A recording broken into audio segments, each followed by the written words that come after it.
right. So, what's it like being a hectic ethnic? Geez, it didn't take long to go down that road. Look, I mean, I think we can both answer that one. Always good fun. I'm actually working on this hip hop metal band at the moment. It's kind of like a trap metal band. Oh yeah. And so we've made like a whole bunch of beats over the last few days, and we're only using one. So I've got all these beats lying around. I think it's time to start the hip hop side project, I think. Probably. See what happens. There may be a few surprises. I love surprises in most cases. What's been happening? Oh, same old, man. Just teaching from home. That's about it. Yeah. Just like, yeah, not much else. Practicing drums and playing some games, passing time. Yeah. Yeah. How about you? Just working. Like, I've been lucky. There's still a fair bit I can do remotely. It's been all right. That's heaps good. Yeah. Are you able to track remotely? I can. It is a bit of a pain, but you can do that stuff. It just depends who you're working with. Some guys who aren't too tech savvy, you're better off just doing a Zoom call like this. Yeah. And just send your audio files randomly, and you've just got to organize them in your session. Sometimes that actually is easier than trying to set up the remote sessions. But you're reliant on the quality of their gear at that point, right? You are. Yeah. What's the worst set of gear that you've made work? Oh, it's actually hard to pick one. It's really hard, but I think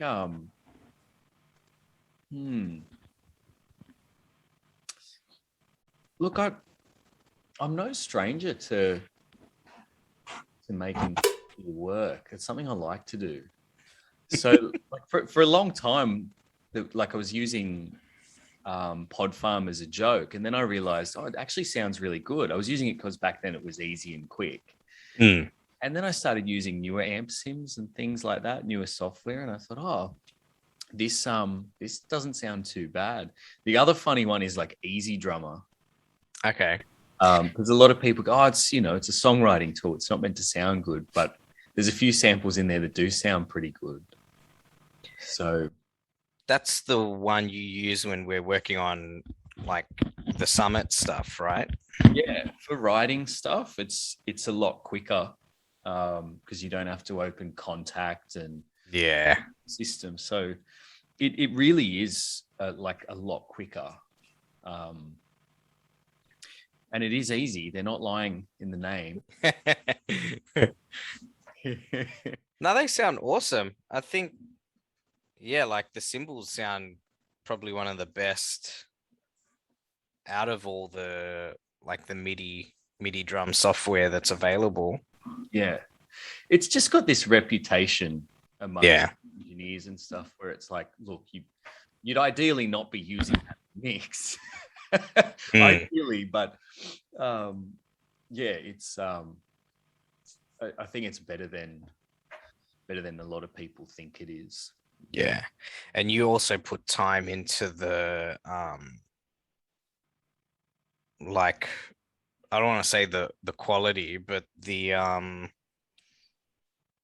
don't know, like the effects. You've laid effects onto all of it, right? To make it sound even better than the stock.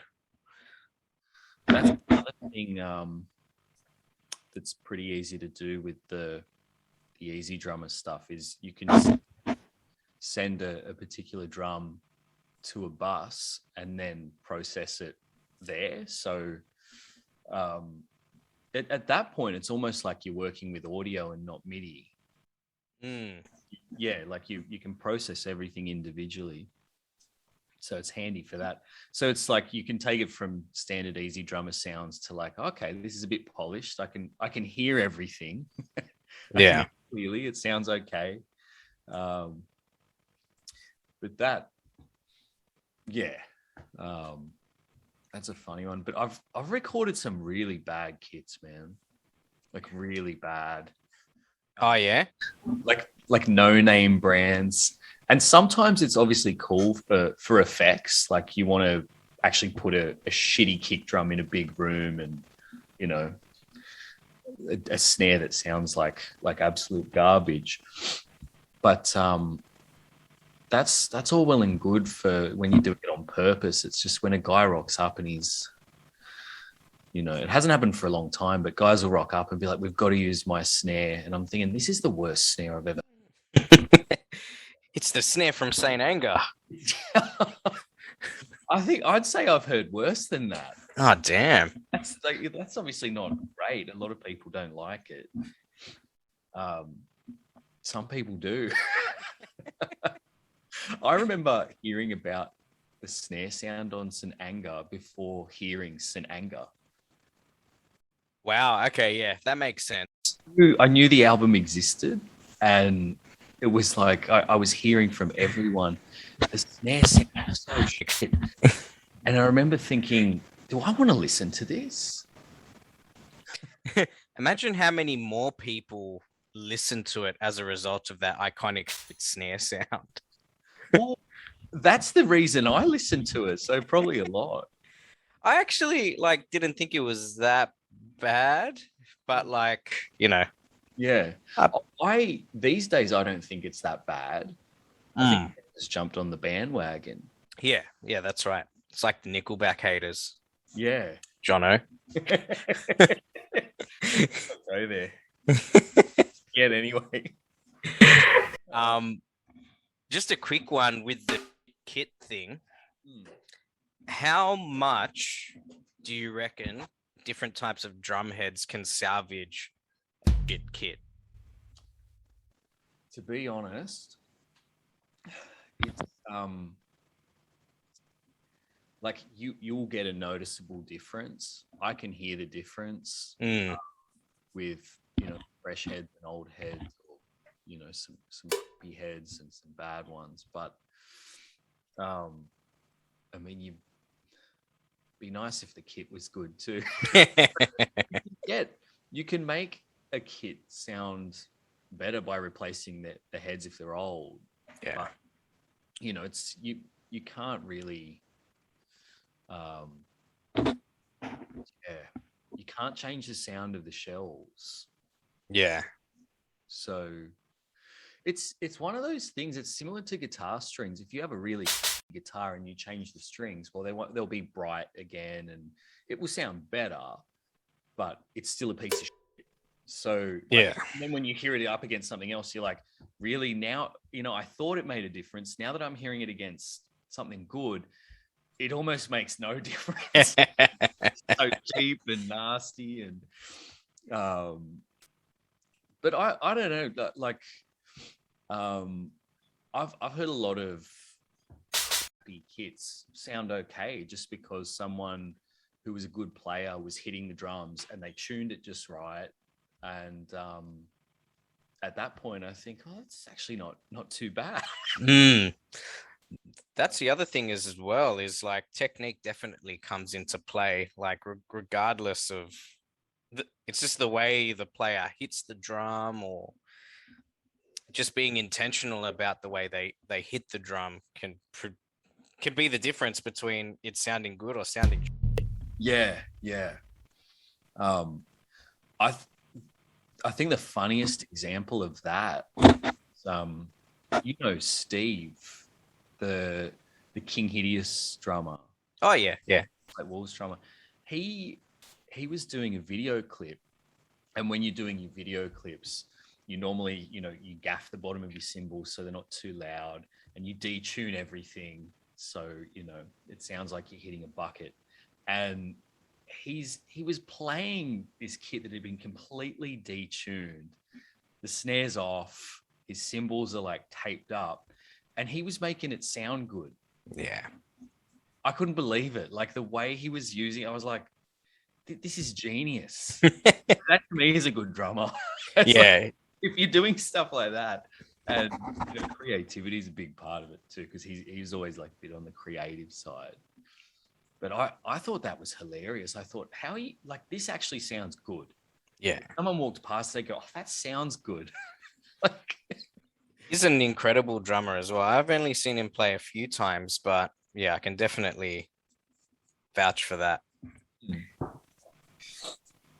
you know, we should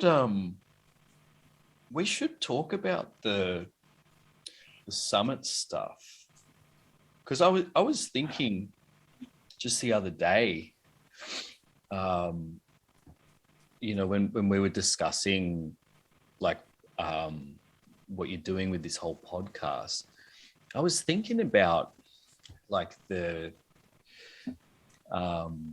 role that rhythm plays in songwriting. And obviously for me, that means just drums. There's not much other percussion stuff. It's just drums, right? Yeah. And I was thinking that could be an interesting discussion. Yeah, for sure. What's your like? How do you write drum parts first? Like, what's the thing that comes to your head? Like, where do you start?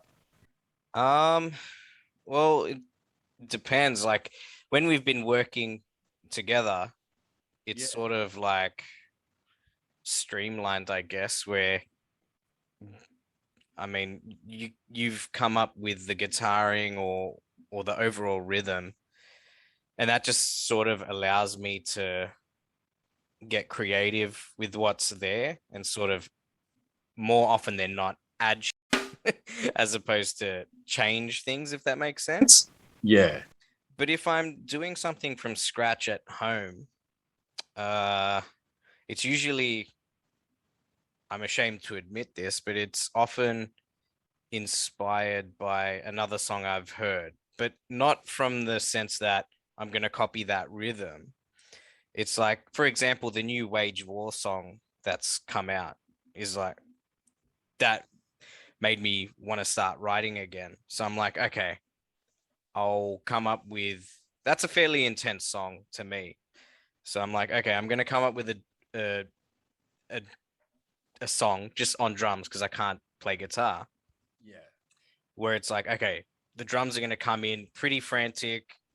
It'll go into like a blast beat, even though I can't play blast beats yet.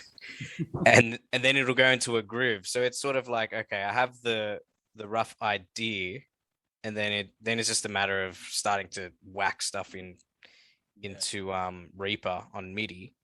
Yeah. At the moment, my challenge as a drummer is to become more creative, because I've been working out of books for the last 2 or 3 years of just learning stuff, and I forget how important it is to just jam and have fun. So at the moment, I'm very methodical with drumming. So I'll the MIDI stuff helps rather than me going to the kit and jamming something out. Yeah. But it's something I'm working on. So yeah, that's sort of my process at the moment, but I do want to get into more of the jamming and actually playing and coming up with ideas and then putting it into Reaper or whatever software. Yeah. Man, it's funny because like a lot of my favorite drummers weren't that creative. Like probably because then I think of some guys that stand out in my head, like Tony Royster, and he was creative, right? Like, yeah. But, I found out about him later, but growing up, I was like, Jimmy Chamberlain, Smashing Pumpkins, what an amazing drummer. And now when I hear him, it's like, it's pretty much the same accent, same groove for 30 years. How long have they been around? 40 years? Like, I was like, you can tell it's him, like you can hear his stroke. Yeah. His accents. And you've probably seen that when we've been doing the summit stuff. A lot of the basic placements that I choose, it's actually a lot of them are Jimmy Chamberlain placements. Ah, Yeah. So, like it's funny because like all my biggest influences were guys that weren't that creative. But then I remember seeing like guys like Tony Royster, and I was like, who is this guy? What is he doing? What a crazy mix. Like I was like, he had a double kick. I was like, what the hell is going on here? And I loved it. Like he's one of the guys that I was like, this guy is like one of the best drummers out there for me at the time. Like I was hearing like Thomas Lang and Virgil Donati and all these, but something about Tony Royster was just really creative and different. It's like, how did you go from funk and stuff to like getting these double kicks going? What? No one else did that. Like, yeah. he was the weird guy that was all creative and wacky. Did you ever listen to Dennis Chambers much? Yeah, he taught Tony Royster. Right, yeah. Yeah. That's how I found out about him too, because I was like, I love Tony Royster. I found out that was his teacher. So I had a teacher. And I remember like years ago thinking, he's literally overtaken his teacher. Yeah. Like he's off his guts. I just couldn't believe it. And Dennis Chambers is so solid, but Tony Royce, like mate, he'll amaze you for an hour straight, I reckon. Yeah. He's just crazy. But it's funny because like the creativity thing, it's like that's almost like wow factor. Yeah. You see something different, it blows your mind. When you see the same thing over and over, it doesn't blow your mind. But the thing is, it's like, it's important. Yeah. It's not creative. It's still important too. Yeah, that's right. And some of it still works as well. Most of it does. There's like a balance there. Because like I go in phases, for example, right? Like early when I first started drumming, Tony Royster and like all Virgil Donati, all the drumming gods were fascinating. Well, not fascinating, like I loved them. But then after a while, I fell into just more like groove type drummers. Yeah. And only now, again, probably because I'm trying to work on creativity, is that I'm finding a whole new round of appreciation for these guys. Yeah. And yeah, like they can blend both, like being insanely creative and whilst maintaining a groove as well, which is pretty cool. Or they can just go nuts and play something that's unhuman, which doesn't, it's super impressive, but to me it's not as groovy. Yeah. It's just like, look at all this crazy shit I can do, which is incredible in its own regard. Did you actually, I've asked you this before, I'm sure, but like Abe Cunningham, the Deftones drummer, I think I remember asking how much do you rate the Deftones drummer? And you're like, I haven't heard heaps of like the Deftones. Yeah. He's one of those guys that's really solid, but he's got a bit of a quirk about his playing. Like there's something a little different. You can always tell it's him. He was one of those guys where like later on in life, you don't really care about all the tricks and all that sort of crap. You know how it works. It's like, yeah, but like who are the guys that are just like in the pocket and they're all groove? And they seem to have more command over what they're doing than the guys that are just chopping out and trying to impress everyone and take it to the next level. Is it an old man thing? I don't know, because I feel like Simple stuff. What was that? When you're getting back into the simple stuff, it seems like an old man thing, doesn't it? Yeah, like, but maybe the music allows for it more. Like, I don't know, like the Deftones, that era where you also had like early Seven Dust, Limp Bizkit. I feel like there was more space with the styles of those bands for the drummer to get creative, or it could have been the other way. It could have been, like Abe Cunningham already being quite quirky and unique, which inspired the music. Yeah. So it makes me think, how would Abe Cunningham go in another band? Would he maintain that quirkiness about him, or would it be reduced, or would he have to just play totally different? Yeah, that's a good point. What would he be doing? It's hard to say. But like with metal, you typically, like metalcore at least, drummers are typically following the guitars for the most part, and if there's somewhere to do a fill, they'll do it. Yeah. Right. So I don't know, like with that, it's funny because a lot of these modern metal bands, you think about it, it's like you think the drums are following the guitars, right? That's what most people think. And it makes sense to think that too, because most of the times there's a guitarist in the band that's the songwriter. So people assume he just writes these riffs, right? And then the drummer just matches the chugs with the kicks and all that sort of stuff. But the funny thing is, you may have noticed it at times when we've been working on stuff, is that if you do start with a riff, right, you actually need to have drums in mind. Yeah. So like when the guitarist, for all we know, especially guys like the old metalcore bands, I guarantee you a lot of those guitarists would have been not full-on drummers, but they would be able to play like to a decent level. Yeah. And they would have been thinking, in this riff, the chugs are like kicks. And so you really do start as a songwriter, like you have to be thinking rhythm. And I think a lot of those guitarists did, and the drummers, it just so happened that those kicks were always going to be there no matter who chose to put them there.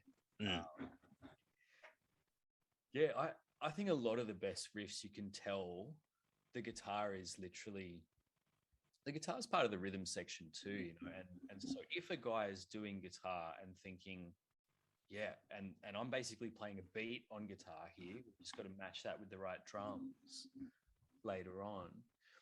That's something that I think a lot of people haven't thought of. It's like, no, just because a guitarist may be the songwriter, and just because it's guitar heavy music and it seems like the drums match the guitar, those guitars were playing that drum beat to begin with. That's the truth. Yeah.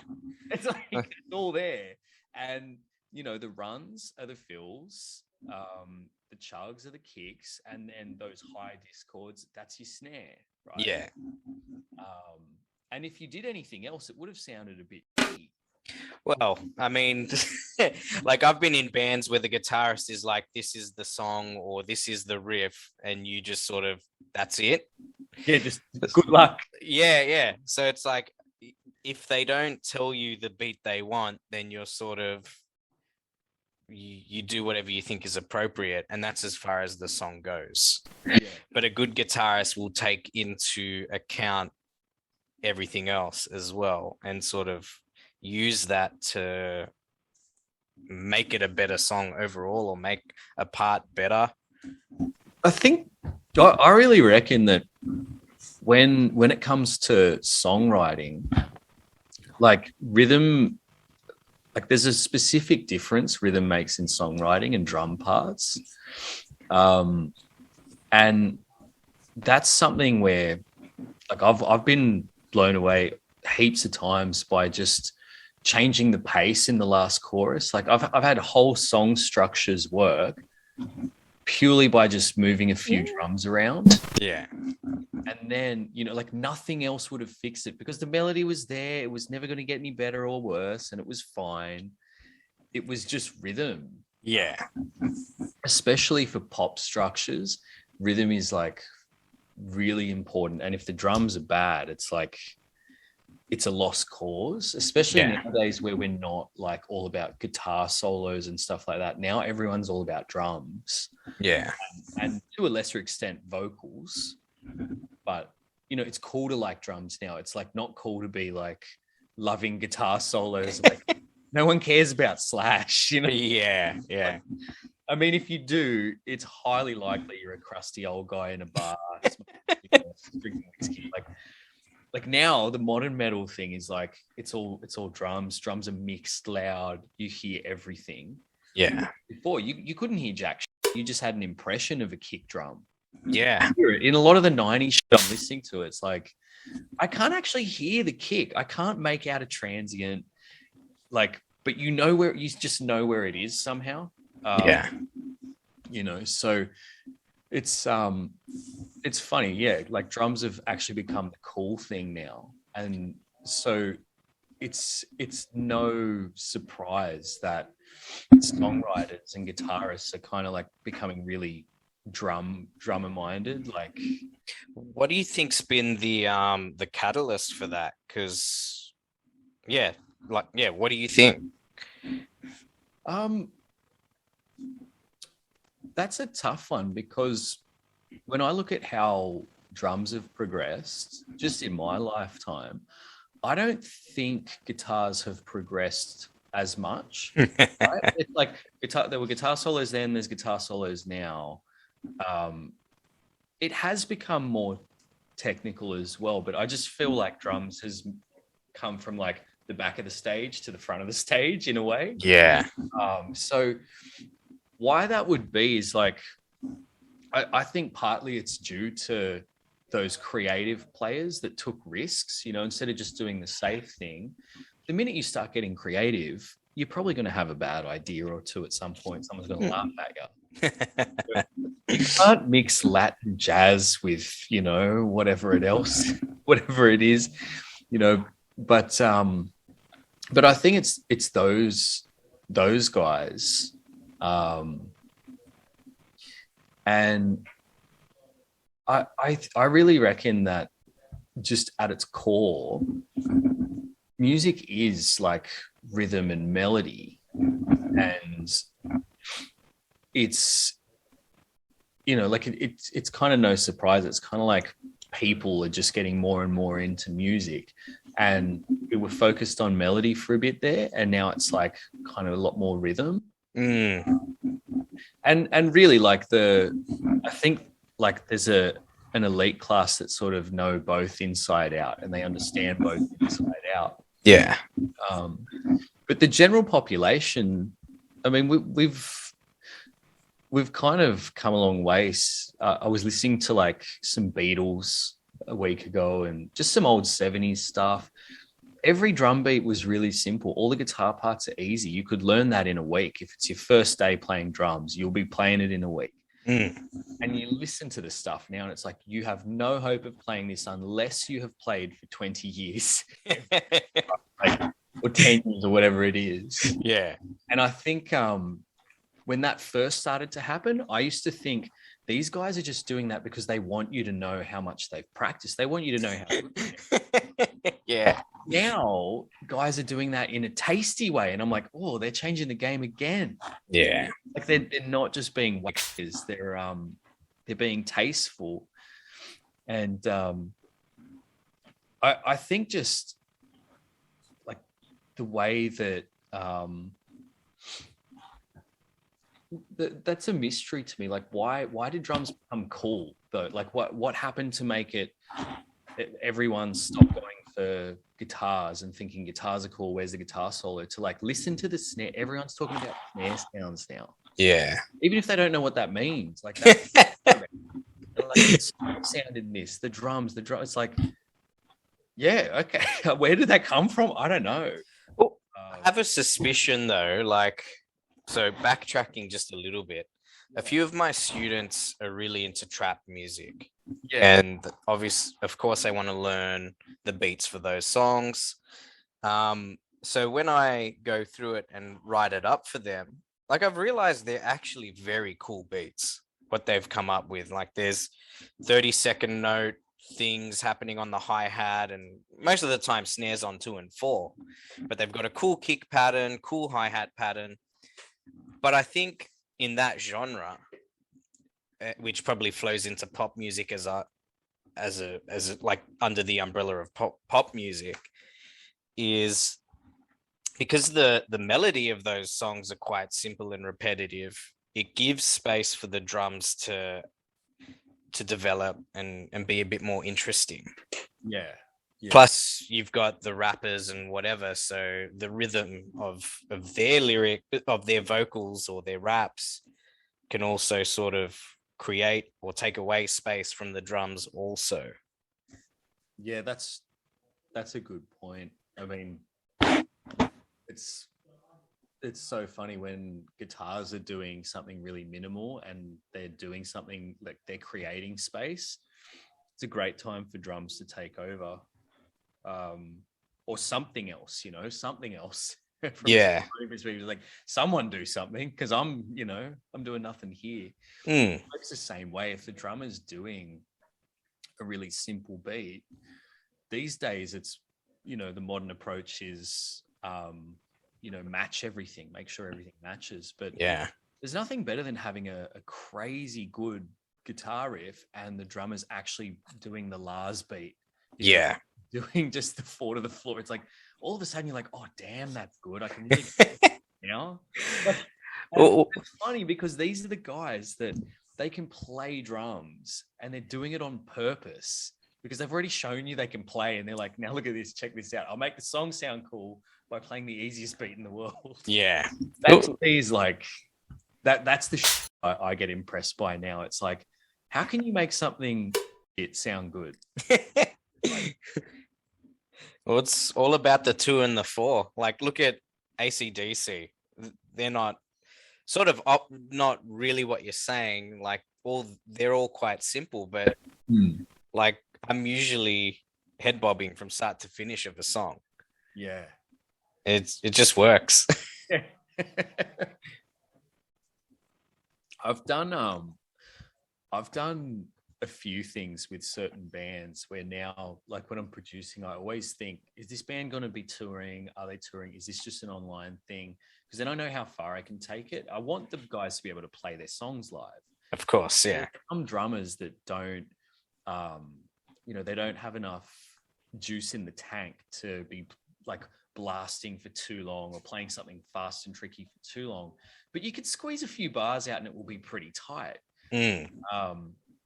And there's been times where during breakdowns that have really intricate patterns and they're really fast, machine gun double kicks in a weird pattern. I'm like, okay, you know what we'll do for the second half of the breakdown? We're going to do the Slayer beat. You know how they always did that, like, eighth notes on the ride, but then just like a normal kick. Yeah. That sort of thing. It's such a horrible beat on its own when you think about it, especially when it's played with zero dynamics. It's kind of like, it's a bit of a caveman.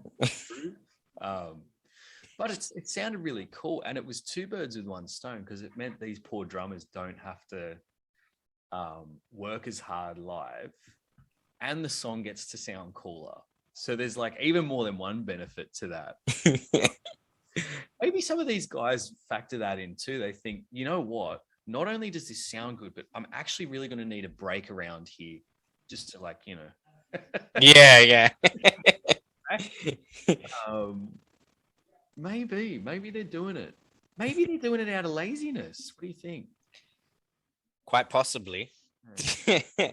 I've done that on guitar stuff before. It's like you're cutting yourself some slack. It's like, I've been going nuts all song. I've earned this. Yeah. 20 seconds of simplicity.